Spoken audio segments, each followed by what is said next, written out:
Study point YouTube চ্যানেলে তোমাদের সকলকে স্বাগত। আজকে আমাদের মক টেস্ট 1 ছিল এবং আশা করছি সকলেই তোমরা মক টেস্ট দিয়েছো। ওকে, যেমন বলা হয়েছিল এই হলো আমাদের আজকের মক টেস্ট 1 কমপ্লিট হলো।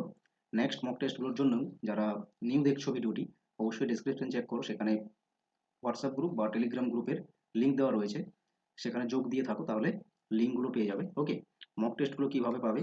হোয়াটসঅ্যাপ গ্রুপে লিঙ্ক দেওয়া হচ্ছে। ওকে, 10টি করে প্রত্যেকটি ইউনিট থেকে প্রশ্ন থাকছে, 10 থেকে 15 মিনিট করে সময় দেওয়া হবে ইউনিট বেসিসে।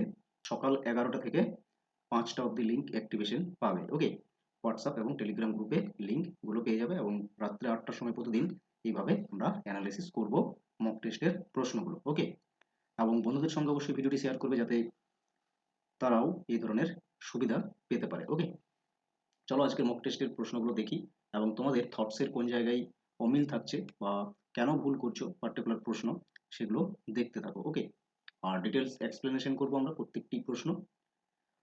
এই হলো দেখো মক টেস্ট 1 এর রেজাল্ট, টপ 5 যারা করেছে তাদের এখানে নাম রাখা হবে প্রতিটি মক টেস্টের। ওকে, নেক্সট মক টেস্ট আরো ভালো করে দাও তোমরা। টপ রয়েছে 100 এবং 90%। ওকে, চল প্রশ্নগুলোতে আমরা চলে আসি। দেখো ফার্স্ট প্রশ্ন। ওকে, কি বলা হয়েছে?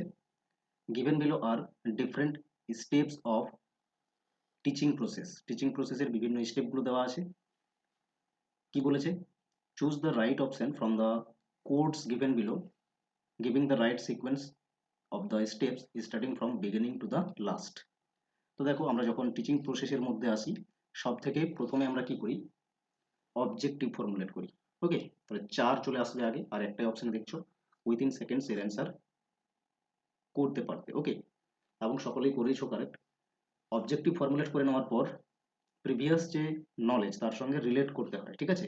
সেই জন্য চলে আসবে 1, 4 এর পরে আসবে 1, তারপর রয়েছে 5, তারপর যা কন্টেন্ট রয়েছে সেটা প্রেজেন্ট করতে হবে। ওকে, তারপর রয়েছে 2, দেন ইভালুয়েশন করতে হবে যে স্টুডেন্টরা কতটা অ্যাচিভ করতে পারছে। তারপর যে জায়গাগুলো উইকনেস তৈরি হলো তার আবার রিটিচিং করতে হবে। এই হচ্ছে প্রপার সিকোয়েন্স। ওকে, দেখো এই হলো এক্সপ্লেনেশন, যেখানে পরপর আরো ডিটেল সিকোয়েন্সগুলো বলা রয়েছে।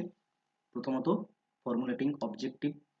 আমরা টিচিং প্রসেস যখন শুরু করি, তার যে অবজেক্টিভ বা লার্নিং এর কি আউটকাম হতে পারে সেই বিষয় নিয়ে অবজেক্টিভে বলা থাকবে, ঠিক আছে? তারপর প্রিভিয়াস যে নলেজ আছে তার সঙ্গে রিলেট করানো। ওকে, তারপর কন্টেন্ট প্রেজেন্ট, দেন ইভালুয়েশন যে কতটা অ্যাচিভ করছে স্টুডেন্টরা বা কতটা লার্ন করতে পারছে, এটা ইভালুয়েশনের থ্রু থেকে আমরা জাজ করতে পারবো। দেন যে জায়গাগুলো উইকনেস থাকলো তার আবার রিটিচিং হবে। ওকে, টোটাল এইভাবে সিকোয়েন্সিয়ালি টিচিং প্রসেস চলবে। নেক্সট দেখো কোয়েশ্চেন নাম্বার 2, মক টেস্ট 1 এর কোয়েশ্চেন নাম্বার 2। অবশ্যই ডেসক্রিপশন চেক করে হোয়াটসঅ্যাপ এবং টেলিগ্রাম গ্রুপে জয়েন করো যাতে পরবর্তী টেস্টগুলো দিতে পারো এবং রেগুলার বেসিসে টেস্টগুলো দিতে থাকো। একদম এক্সাম পয়েন্ট অফ ভিউতে যেরকম প্রশ্ন হয় সে ধরনের প্রশ্ন কিন্তু সেট করা হচ্ছে। ওকে, কোয়েশ্চেন 2তে বলা হয়েছে অ্যাচিভমেন্ট টেস্ট আর commonly used for the purpose of. কি পারপাস আমরা অ্যাচিভমেন্ট টেস্ট করে থাকি? তো এর কারেক্ট অ্যান্সার হয়ে যাবে assessing the amount of learning after teaching. টিচিংয়ের পরে স্টুডেন্টরা কতটা অ্যাচিভ করতে পারছে বা আউটকাম কতটা আসছে, এই বিষয়টাকে জানার জন্য অ্যাচিভমেন্ট টেস্ট করা হয়ে থাকে। ওকে, বাকি আরও ডিটেলড এক্সপ্লেনেশন দেখো। প্রথম অপশানে যা ছিল making selection for a job, তো জবের জন্য কোনো স্পেসিফিক জবের জন্য যখন আমরা ক্যান্ডিডেট নিই তখন সেখানে অ্যাপটিটিউড টেস্ট নেওয়া হয়, পার্সোনালিটি টেস্ট, স্পেসিফিক স্কিল টেস্টের থ্রু থেকে হয়ে থাকে, নাকি ক্লাসরুম টেস্ট। ওকে, বা অ্যাচিভমেন্ট টেস্টের থ্রু থেকে হবে না, এইগুলো লাগে তখন, ঠিক আছে?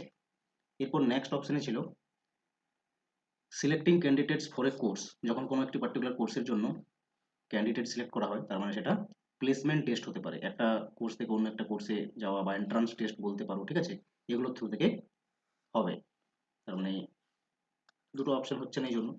নেক্সট ছিল identifying strength and weakness of learner, তো এটা সাধারণত আমরা ফর্মেটিভ টেস্টের থ্রু থেকে করে থাকি। ওকে, আর অ্যামাউন্ট অফ লার্নিং কতটা অ্যাচিভ করছে স্টুডেন্টরা এটার জন্য অ্যাচিভমেন্ট টেস্ট হয়ে থাকে। ওকে, দেখো কোয়েশ্চেন নাম্বার 3। কোয়েশ্চেন নাম্বার 3 তে কি বলা হয়েছে? There are two statement given below, Swayam Indian government's MOOC platform primarily aim. Okay, স্বয়মের সম্পর্কে যা একটি মক প্ল্যাটফর্ম, এই রিলেটেড তার যে এমগুলো রয়েছে সেই রিলেটেড দুটো স্টেটমেন্ট দেওয়া রয়েছে এবং এখান থেকে আমাদের কারেক্ট অপশন সিলেক্ট করতে হবে। স্টেটমেন্ট 1 এ বলা হয়েছে to take the best teaching learning resources to all the learners including the most disadvantaged group। তো ডেফিনেটলি মক যে প্ল্যাটফর্ম, ওকে, তো এর এম হচ্ছে কি বেস্ট রিসোর্স প্রোভাইড করা, হাই কোয়ালিটি কন্টেন্ট বা টিচিং বা কোয়ালিটি এডুকেশন প্রোভাইড করা, সেটা all over the country. Okay, এটাই এম হয়ে থাকে। তো এই জন্য স্টেটমেন্ট 1 হয়ে যাবে কারেক্ট। স্টেটমেন্ট 2 তে কি বলা হয়েছে, not to accomplish 3 cardinal principles of education, access, equity and quality. এর সঙ্গে বলেছে কোনো সম্পর্ক নেই, ওকে, মকের। তো ডেফিনেটলি 3টে কার্ডিনাল প্রিন্সিপালের উপরেই কাজ করে থাকে মক প্ল্যাটফর্ম, সেই জন্য স্টেটমেন্ট 2 হবে ফলস। ওকে, তাহলে আমাদের এখানে কারেক্ট অ্যান্সার হয়ে যাবে অপশন নাম্বার 2। ওকে, দেখো এক্সপ্লেনেশন দেখে নাও। দেখো স্টেটমেন্ট 1 এ যা বলেছিল কারেক্ট রয়েছে, কারণ স্বয়মের অবজেক্টিভই হচ্ছে high quality educational content provide করা, ওকে, কোয়ালিটি কন্টেন্ট প্রোভাইড করা, সেটা জিওগ্রাফিক্যাল ডিস্টেন্স হোক বা ইকোনমিক্যালি ব্যারিয়ার্স হোক বা ডিসঅ্যাডভান্টেজ গ্রুপ হোক না কেন, অল ওভার দ্য কান্ট্রি এই ধরনের কন্টেন্ট প্রোভাইড করা স্বয়ং বা মক প্ল্যাটফর্মের এম বা অবজেক্টিভ হয়ে থাকে। ওকে, স্টেটমেন্ট 2 ফলস ছিল, কারণ অ্যাক্সেস, ইকুইটি অ্যান্ড কোয়ালিটি এই 3টে কার্ডিনাল প্রিন্সিপালের উপরেই স্বয়ং বা মক প্ল্যাটফর্ম সাধারণত বেশ করে থাকে। ওকে, চলো নেক্সট প্রশ্ন দেখো, question number 4। As a student mature, the study of social issues at the community, state, national, and international level can be made available to them. Which model is designed for this purpose? তো actually students যত mature হতে থাকে social অ্যাসপেক্টগুলো সেইভাবে তারা analysis করছে। ওকে, community, state বা national, international লেভেলের যে সোশ্যাল ইস্যুস এগুলোকে তারা কিভাবে অ্যানালিসিস করছে, তো এটা অ্যাকচুয়ালি ব্যাখ্যা করে কোন মডেল। ওকে, এর কারেক্ট অ্যান্সার হয়ে যাবে jurisprudential enquiry. Okay, option number 2 হয়ে যাবে কারেক্ট অ্যান্সার আবার। ওকে, দেখো explanation. Jurisprudential enquiry model actually develop করেছেন Donald Oliver and James Shaver. Okay, এই মডেল অ্যাকচুয়ালি ব্যাখ্যা করা হয় স্টুডেন্টরা কিভাবে থিঙ্ক করবে একটা সোশ্যাল ইস্যুসকে, ওকে, সিস্টেমেটিক্যালি এবং ডিবেট করবে with logical manner and factual এভিডেন্সের সঙ্গে। তো এই জিনিসগুলোকে ব্যাখ্যা করে এখানে এই মডেলে। কোয়েশ্চেন নম্বর 5 এ বলা হয়েছে which of the following are the highest taxonomic categories in the cognitive, affective and psychomotor domain of learning. তো এই 3টে ডোমেনে হাইয়েস্ট যে ট্যাক্সোনমিক অর্ডার রয়েছে সেগুলো বলতে হবে। তো দেখো অ্যানালিসিস, অ্যাওয়ারনেস এগুলো কিন্তু আসবে না, ঠিক আছে। হাইয়েস্টে চলে আসবে ইভালুয়েশন, ক্যারেক্টারাইজেশন অ্যান্ড ন্যাচারালাইজেশন, এই 3টে। ওকে, বিডিই অপশন নাম্বার 2 হবে কারেক্ট অ্যান্সার। ওকে, ব্লুমসের কগনিটিভ যে ডোমেন রয়েছে সেখানে ইভালুয়েটিং হচ্ছে হাইয়েস্ট, তার উপরও আছে মডিফাইড ভার্সন যদি আমরা দেখি ক্রিয়েটিভ। ওকে, বাকি সব থেকে লোয়েস্ট হচ্ছে রিমেম্বারিং, আন্ডারস্ট্যান্ডিং, অ্যাপ্লাইং, অ্যানালাইজিং, দেন ইভালুয়েটিং, দেন ক্রিয়েটিভ। ওকে, এইভাবে অর্ডার হচ্ছে। এফেক্টিভ ডোমেন যদি আমরা দেখি যা অ্যাটিটিউডের উপরে ফোকাস করে, আর কগনিটিভ ডোমেন নলেজের উপরে ফোকাস করে, ঠিক আছে। এখানে হাইয়েস্ট অর্ডার হচ্ছে ক্যারেক্টারাইজেশন, এটা হচ্ছে হাইয়েস্ট অর্ডার। ওকে, সাইকোমোটর ডোমেন এটা অ্যাকচুয়ালি স্কিলের উপর ফোকাস করে, এখানে ন্যাচারালাইজেশন হচ্ছে সব থেকে হাইয়েস্ট লেভেল পারফরমেন্স। ওকে, দেখো নেক্সট প্রশ্ন, কোয়েশ্চেন নাম্বার 6। এসারশন রিজন বেসড প্রশ্ন রয়েছে।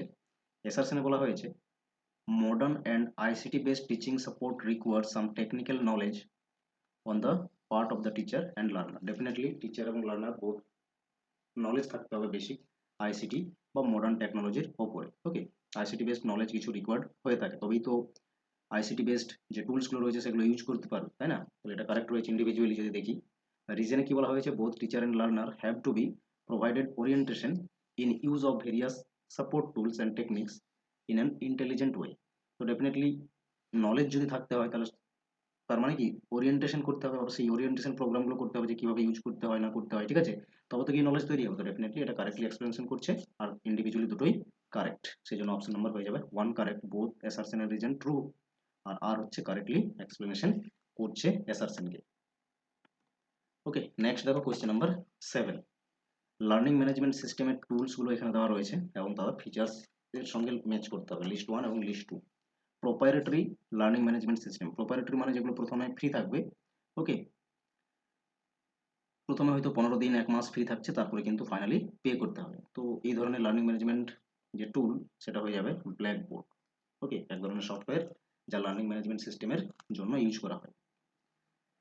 তাহলে এ হচ্ছে 3-এর সঙ্গে ম্যাচ করছে, একটি অপশন রয়েছে, তাহলে অপশন নাম্বার 4 কারেক্ট হবে। বাকি b open source learning management system চলে আসবে মোডলে, 2-এর সঙ্গে ম্যাচ করবে, সরি 1-এর সঙ্গে ম্যাচ করবে বি। ক্লাউড বেসড হচ্ছে ক্লাসরুম, গুগল ক্লাসরুম। ওকে, আর ডেটা কালেকশন কুইজ এর জন্য ব্যবহার করা হয় গুগল ফর্ম। তাহলে 4-এর সঙ্গে ম্যাচ করলো ডি। এইভাবে কোয়েশ্চেন নাম্বার 7 এর কারেক্ট অ্যান্সার হলো 4। বাকি এখানে মেনশন করা রয়েছে এক্সপ্লেনেশনে। নেক্সট দেখো কোয়েশ্চেন নাম্বার 8। কোয়েশ্চেন নাম্বার 8 এ কি বলা হয়েছে, which of the following are the characteristics of adult learner. Adult লার্নারদের ক্যারেক্টারিস্টিক্স কোনগুলো হবে এখানে। তো সাইকোলজিক্যাল গ্রোথ, এটা অ্যাডোলেসেন্টদের মধ্যে হয়। ওকে, অ্যাডোলেসেন্টদের মধ্যে হয়, not adult. Increasing focus, increased focus of activities with পির গ্রুপস। তো পির গ্রুপসের সঙ্গে অ্যাক্টিভিটিস বা বিভিন্ন ধরনের কাজ করতে বেশি আগ্রহী থাকে অ্যাডোলেসেন্টরাই। ওকে, এটাও আসবে না, তাহলে এ বি আসছে না। যেহেতু এ বি আসছে না, এই অপশনগুলো আমরা এলিমিনেট করতে পারলাম। 3 বা 4-এর মধ্যে দেখতে হবে। Exercise, self control, ability to act rationally, learning to be independent of guidance and control. Okay, তো 3টেই হয়ে যাবে অ্যাডাল্টদের ক্যারেক্টারিস্টিক্স। ওকে, তাহলে অপশন নাম্বার 4 হবে কারেক্ট। সেলফ কন্ট্রোল থাকছে, রেশনালি থিঙ্কিং, লজিক্যাল থিঙ্কিং। ওকে, আর ইন্ডিপেন্ডেন্ট, সেটা গাইডেন্স হোক বা নিজের কন্ট্রোলের ক্ষেত্রে হোক, তারা ইন্ডিপেন্ডেন্টলি লার্ন করে। ওকে, ভলেন্টিয়ারি লার্নিং করে, এগুলো অ্যাডাল্ট লার্নারদের ক্যারেক্টারিস্টিক্স এর মধ্যে আসে। সি ডি ই হয়ে যাবে কারেক্ট, বা ক্যারেক্টারিস্টিক্স অ্যাডাল্ট লার্নারের। নেক্সট দেখো question number 9। What is true about non formal learning environment. Non formal learning environment related true কোনগুলো হবে এখানে। 5টি স্টেটমেন্ট দেওয়া রয়েছে এবং কারেক্ট কোড সিলেক্ট করতে হবে। তো ফর্মাল মানে হচ্ছে যেটা স্ট্রাকচার থাকবে, ঠিক আছে, টিচার সেন্ট্রিক হয়ে থাকবে। আর non formal means learner center টাইপের, ঠিক আছে, যেখানে ফ্লেক্সিবিলিটি বেশি থাকবে। তো সেই বিষয়টাকে বোঝায় অ্যাকচুয়ালি।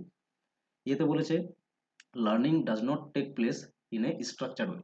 তো নন ফর্মাল লার্নিং এনভায়রনমেন্টে কি স্ট্রাকচারালি ফলো হয় না, কি স্ট্রাকচারালি ফলো হয় না, এটা তো ডেফিনেটলি স্ট্রাকচার তো থাকবে, বাট সেখানে ফ্লেক্সিবিলিটি বেশি থাকে ফর্মালের থেকে। ওকে, তো সেই জন্য যেহেতু এখানে বলে দিয়েছে কোনো স্ট্রাকচার থাকছে না, সেই জন্য এটা হবে না। ঠিক আছে, স্ট্রাকচার ডেফিনেটলি থাকবে, ওকে, বাট ফ্লেক্সিবিলিটি থাকবে বেশি। Does not aim at certification, তো সার্টিফিকেশন ডেফিনেটলি নন ফর্মালও হবে। ওকে, সেই জন্য এটাও আসছে না, এ বি আসছে না। তাহলে এ বি জন্য দুটো অপশন হয়ে গেল eliminate. Learning take place in a structured manner. তো এখানে বলেছে লার্নিং পুরোপুরি স্ট্রাকচার ম্যানারে হয়। তো পুরোপুরি স্ট্রাকচার ম্যানারে আমরা এটা বলতে পারবো না, কারণ এখানে ফ্লেক্সিবিলিটি প্রচুর পরিমাণে থাকে। তো এই জন্য এটাও আসবে না, যতক্ষণ ফ্লেক্সিবিলিটি শব্দ থাকছে। এরপরে দেখো ডিতে বলেছে take place outside formal educational structure. তো ডেফিনেটলি ফর্মাল এডুকেশনাল স্ট্রাকচার যা রয়েছে তার বাইরে এখানে অনেক কিছু অ্যাক্টিভিটিস থাকে, এবং এর বাইরে এটা সাধারণত হয়ে থাকে। নন ফর্মাল লার্নিং এনভায়রনমেন্ট বা নন ফর্মাল লার্নিং যে সিনারিও, এটা স্ট্রাকচার যে সেভাবে একটা আমরা বলতে পারবো না। ওকে, সেই জন্য ডি হয়ে যাবে correct, outside formal educational structure, এটা কারেক্ট হয়ে যাবে। ঠিক আছে, intends to achieve predetermined educational objective, তো ডেফিনেটলি হাইলি ফোকাসড হয়ে থাকে। ওকে, আউটকাম বেসড নন ফর্মাল, তো এই জন্য এটা হয়ে যাবে কারেক্ট। প্রিডিটারমাইন্ড অলরেডি সেট করা থাকে যে এর আউটকাম কি আসবে, তবে গিয়ে নন ফর্মাল যে লার্নিং সেটা হবে। ঠিক আছে, গোল ফিক্স থাকবে এখানে। তাহলে ডিই হবে কারেক্ট, ডি এবং ই। আশা করছি বুঝতে পেরেছো। এখানে দেখো এক্সপ্লেনেশন করা রয়েছে। নেক্সট দেখো কোয়েশ্চেন নাম্বার 10, এবং এটাই হচ্ছে আমাদের লাস্ট প্রশ্ন মক টেস্ট 1-এর। According to the stages of cognitive development suggested by Piaget, the earliest period is called. সব থেকে প্রথমের যে স্টেজ সেটাকে পিয়াগেট কি বলেছিলেন। তো সেন্সরি মোটর অপশন নাম্বার 3 হয়ে যাবে কারেক্ট অ্যান্সার। বাকি এখানে পরপর স্টেজগুলো দেখো।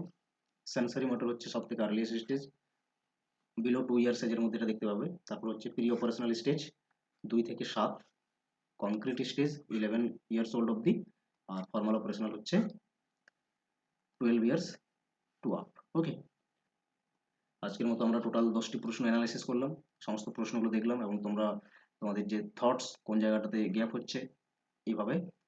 এবং এই টেস্টে যা প্রশ্ন দেওয়া ছিল এগুলো কিন্তু সব পিওয়াই কিউজ বেসডই ছিল।